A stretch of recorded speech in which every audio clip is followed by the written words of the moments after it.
कहते हैं कि लग चुकी है तलब मंजिल की, अब खुद को आग में झोंकना होगा। ये ठोकरे कहता है मारा जाएगा, तो हौसले कहता है देख लेंगे। हाँ तो नमस्कार मेरे प्यारे साथियों, आप सभी का बहुत बहुत स्वागत है आपके अपने YouTube channel AY online academy पर।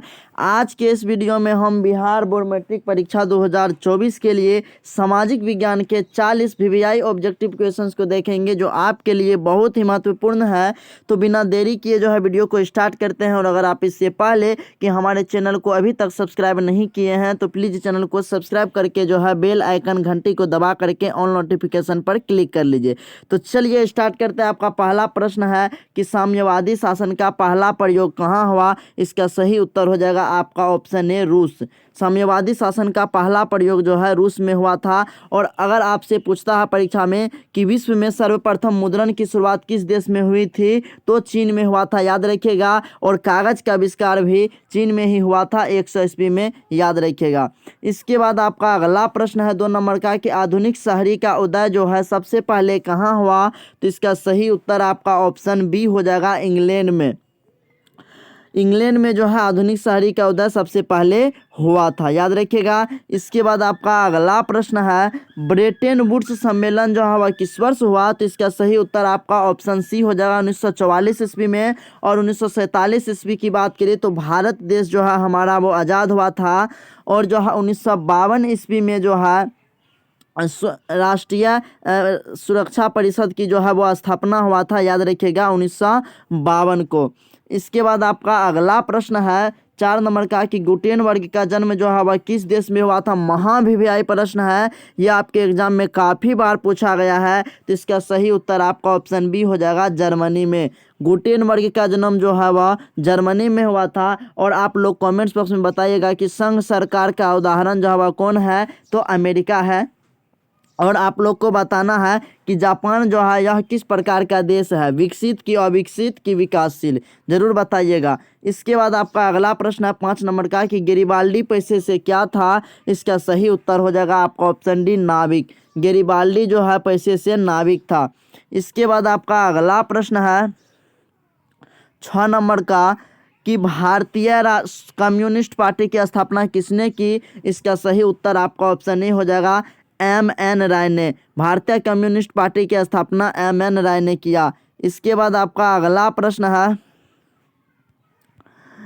7 नंबर का कि औद्योगिक क्रांति की सर्वप्रथम किस देश में हुई औद्योगिक क्रांति की शुरुआत। तो इसका सही उत्तर आपका ऑप्शन ए हो जाएगा इंग्लैंड में। औद्योगिक क्रांति की शुरुआत जो है सबसे पहले इंग्लैंड में हुई। इसके बाद आपका अगला प्रश्न है 8 नंबर का कि जालवेरिन एक संस्था थी। तो इसका सही उत्तर आपका ऑप्शन बी हो जाएगा व्यापारियों की। जालवेरिन जो एक संस्था थी यह व्यापारियों की एक संस्था थी, याद रखिएगा। इसके बाद आपका अगला प्रश्न है 9 नंबर का कि अप्रैल थीसिस किसने तैयार किया। इसका सही उत्तर आपका ऑप्शन ए हो जाएगा लेनिन ने।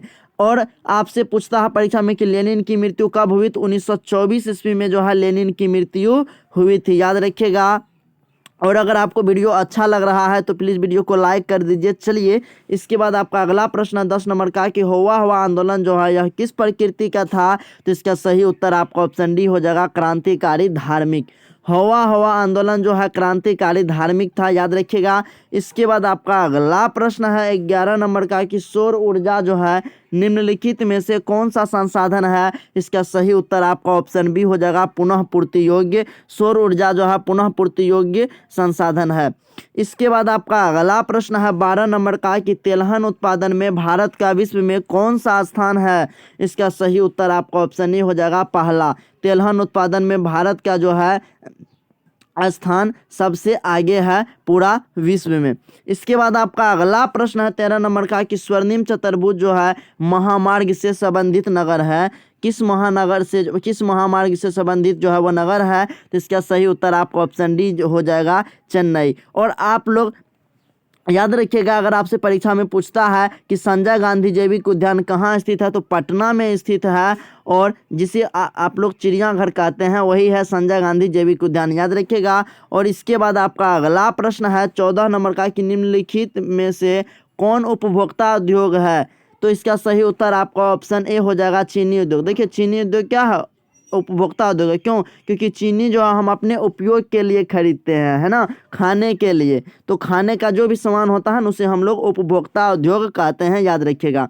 इसके बाद आपका अगला प्रश्न है 15 नंबर का कि बिहार में नहरों द्वारा सर्वाधिक सिंचाई किस जिले में होती है? तो इसका सही उत्तर आपका ऑप्शन सी हो जाएगा, रोहतास में। इसके बाद आपका अगला प्रश्न है 16 नंबर का कि रेल वर्कशॉप कहाँ स्थित है? इसका सही उत्तर आपका ऑप्शन ए हो जाएगा, जमालपुर में। इसके बाद आपका अगला प्रश्न है कि समोच्च रेखा द्वारा क्या प्रस्तुत किया जाता है? इसका सही उत्तर आपका ऑप्शन बी हो जाएगा, उच्चावच प्रदर्शन। इसके बाद आपका अगला प्रश्न है 18 नंबर का कि बिहार में कितने प्रतिशत भौगोलिक क्षेत्र में वन का फैलाव है? इसका सही उत्तर आपका ऑप्शन डी हो जाएगा, 5%। इसके बाद आपका अगला प्रश्न है 19 नंबर का कि मरुस्थलीय मृदा जो है यह किस राज्य में पाया जाता है? इसका सही उत्तर आपका ऑप्शन बी हो जाएगा, राजस्थान में। मरुस्थलीय मृदा जो है राजस्थान में पाया जाता है। इसके बाद आपका अगला प्रश्न है 20 नंबर का कि भारत में कहाँ औरतों के लिए आरक्षण की व्यवस्था है? इसका सही उत्तर आपका ऑप्शन डी हो जाएगा, पंचायती राज संस्थाएं में। इसके बाद आपका अगला प्रश्न है 21 नंबर का कि इनमें से किस संस्था में महिलाओं को 50% आरक्षण प्रदान किया गया है? तो इसका सही उत्तर आपका ऑप्शन बी हो जाएगा, स्थानीय पंचायती राज की संस्था में। अगर आपको वीडियो अच्छा लग रहा है तो प्लीज़ वीडियो को लाइक शेयर कमेंट जरूर कीजिए। इसके बाद आपका अगला प्रश्न है 22 नंबर का कि भारत में राष्ट्रीय स्तर पर पंचायती राज की स्थापना कब हुई? इसका सही उत्तर आपका ऑप्शन ए हो जाएगा, 1959 में। और पूछेगा आपसे कि किस आयोग की सिफारिश पर की गई? तो बलवंत राय मेहता समिति की सिफारिश पर जो है इसकी स्थापना की गई थी, याद रखिएगा। इसके बाद आपका अगला प्रश्न है कि भारत संघ में किस राज्य को विशेष राज्य का दर्जा प्राप्त है? तो इसका सही उत्तर आपका ऑप्शन डी हो जाएगा, जम्मू कश्मीर। लेकिन ये जो है पहले का प्रश्न है, अब जो है जम्मू कश्मीर को विशेष राज्य का दर्जा जो है वो हटा दिया गया है, याद रखिएगा। इसके बाद आपका अगला प्रश्न है 24 नंबर का कि बिहार में संपूर्ण क्रांति का नेतृत्व निम्नलिखित में से किसने दिया? तो इसका सही उत्तर आपका ऑप्शन डी हो जाएगा, जयप्रकाश नारायण ने। और याद रखिएगा कि गरीबी हटाओ का नारा जो है वह किसने दिया था? तो इंदिरा गांधी ने दिया था। और गैर कांग्रेस का प्रथम प्रधानमंत्री जो है वह मोरारजी देसाई बना था, याद रखिएगा। और 1977 ईस्वी में जो है जनता पार्टी की स्थापना हुई थी। ये भी मोस्ट इम्पोर्टेंट प्रश्न है, इसे भी आप लोग कॉपी में लिख करके याद कर लीजिएगा। इसके बाद आपका अगला प्रश्न है 25 नंबर का कि सूचना के अधिकार आंदोलन की शुरुआत कहाँ से हुई? इसका सही उत्तर आपका ऑप्शन ए हो जाएगा, राजस्थान से। सूचना का अधिकार आंदोलन की शुरुआत जो है वो राजस्थान से हुई। और सूचना का अधिकार आंदोलन कब हुआ? तो 2005 ईस्वी में हुआ था, याद रखिएगा। इसके बाद आपका अगला प्रश्न है 26 नंबर का कि लोकतंत्र क्या है? तो इसका सही उत्तर आपका ऑप्शन बी हो जाएगा, एक राजनीतिक व्यवस्था है। इसके बाद आपका अगला प्रश्न है 7 नंबर का कि विश्व में कौन सी शासन व्यवस्था को सबसे अच्छा माना जाता है? तो इसका सही उत्तर आपका ऑप्शन सी हो जाएगा, लोकतंत्र को। विश्व में जो है लोकतंत्र शासन व्यवस्था को सबसे अच्छा माना जाता है। इसके बाद आपका अगला प्रश्न 28 नंबर का कि विश्व का सबसे बड़ा लोकतांत्रिक देश कौन है? तो इसका सही उत्तर आपका ऑप्शन सी हो जाएगा, भारत।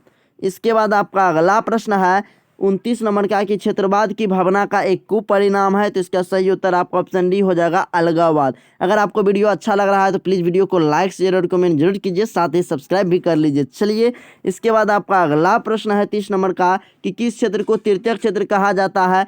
तो इसका सही उत्तर आपका ऑप्शन ए हो जाएगा, सेवा क्षेत्र। सेवा क्षेत्र को तृतीय क्षेत्र और कृषि क्षेत्र जो है यह प्राथमिक क्षेत्र को कहा जाता है। और औद्योगिक क्षेत्र जो है यह द्वितीय क्षेत्र को कहा जाता है, याद रखिएगा। ये सभी प्रश्न जो है काफ़ी इम्पोर्टेंट है।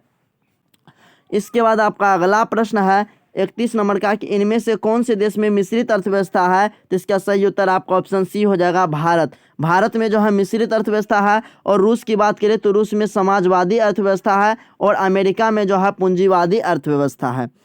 इसके बाद आपका अगला प्रश्न है 32 नंबर का कि भारत की वित्तीय राजधानी किस शहर को कहा गया है? इसका सही उत्तर आपका ऑप्शन ए हो जाएगा, मुंबई। मुंबई को भारत की वित्तीय राजधानी कहा गया है, फाइनेंशियल कैपिटल।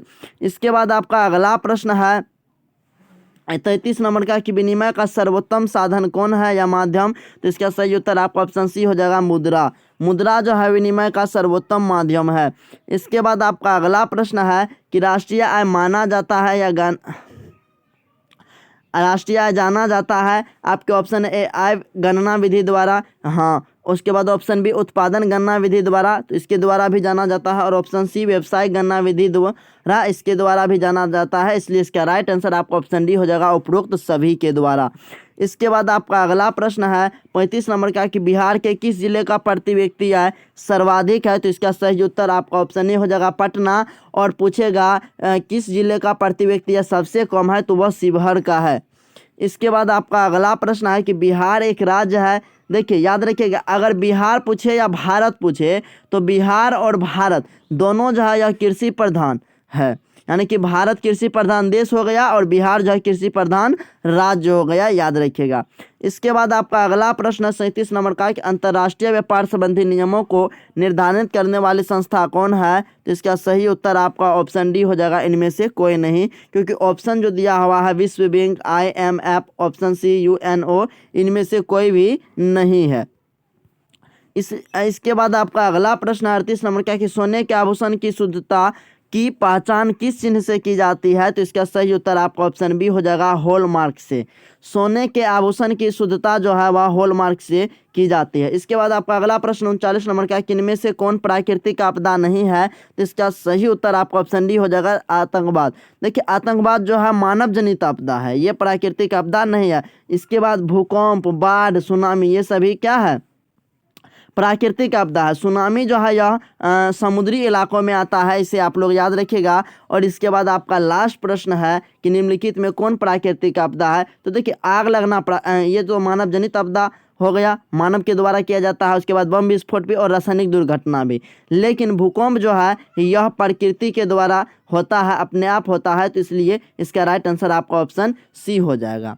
तो 40 प्रश्नों में से आपको कितने प्रश्न याद थे कमेंट बॉक्स में ज़रूर बताइएगा। तो आई होप कि आपको ये वीडियो बहुत ही अच्छी और बहुत ही हेल्पफुल लगी। अगर आपको वीडियो थोड़ी सी भी अच्छी और हेल्पफुल लगी तो प्लीज़ वीडियो को लाइक और अपने दोस्तों, यार, प्यार और रिश्तेदार में शेयर जरूर कीजिएगा। और अगर आपने अभी तक हमारे चैनल AY ऑनलाइन एकेडमी को सब्सक्राइब नहीं किया है तो प्लीज़ इस चैनल को सब्सक्राइब कर लीजिए।